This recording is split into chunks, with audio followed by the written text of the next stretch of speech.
স্বয়ং মহাদেবী এসেছে, মন থেকেই আমি বলছি স্বয়ং মহাদেবী এসেছে সত্যি। আর এখনই সেই ঘটনাটা ঘটলো, মানে যত প্রসাদ ছিল শিবলিঙ্গে, যত প্রসাদ ছিল সম্পূর্ণ প্রসাদ খেয়েছে, ঘি মধু যাই সবাই দিয়েছে, আমিও দিয়েছি, সব কিছু খেয়ে নিয়েছে, খাওয়া হয়ে গেছে, এখন সুন্দর মতো চলে গেছে। দেখো তো যত হিন্দু ভাই বোনের কাছে ভিডিওটা পৌঁছাবে প্লিজ একটু শেয়ার করে দিও। আর কে কে মহাদেবকে ভালোবাসা কমেন্টে অবশ্যই বলে যাবেন, ঠিক আছে।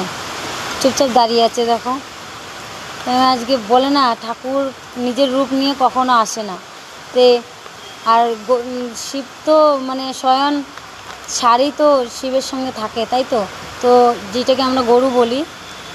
তো কি ভাবছো, আমার মতো কি তোমরা সবাই একমত? স্বয়ং মহাদেবী এসেছে।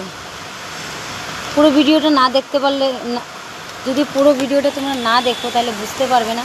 পুরো ভিডিওটা দেখবে, তারপরে তোমরা বলবে যে আমি মানে সত্যি বলছি নাকি তোমাদেরকে মিথ্যে বলছি, ঠিক আছে। আমি ভিডিও কোনো এডিট করিনি, জাস্ট আমি পুজো দিয়ে এই মাত্র গেলাম, সাইডে আসলাম, বৃষ্টি পড়ছে দেখতেই পারলে, তো আমি সাইডে আসলাম, হঠাৎ করে গরু গেট দিয়ে এসে, তো গরু বললে আমার পাপ হবে।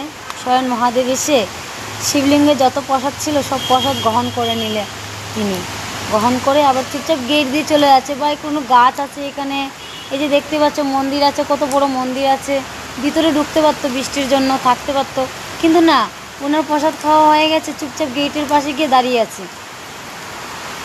আমার সাথে আজকে কি ঘটলো ভাই, সত্যি বলছি, আমি যত দূর মানে আমি বুঝদার হওয়ার প্রতি শিবকে পুজো দিচ্ছি, কিন্তু এরকম ঘটনা আমি কোনো দিন দেখিনি, ফার্স্ট আজকে দেখলাম। সত্যি বলছি, হর হর মহাদেব। সবাই ভিডিওটা শুধু শেয়ার করো।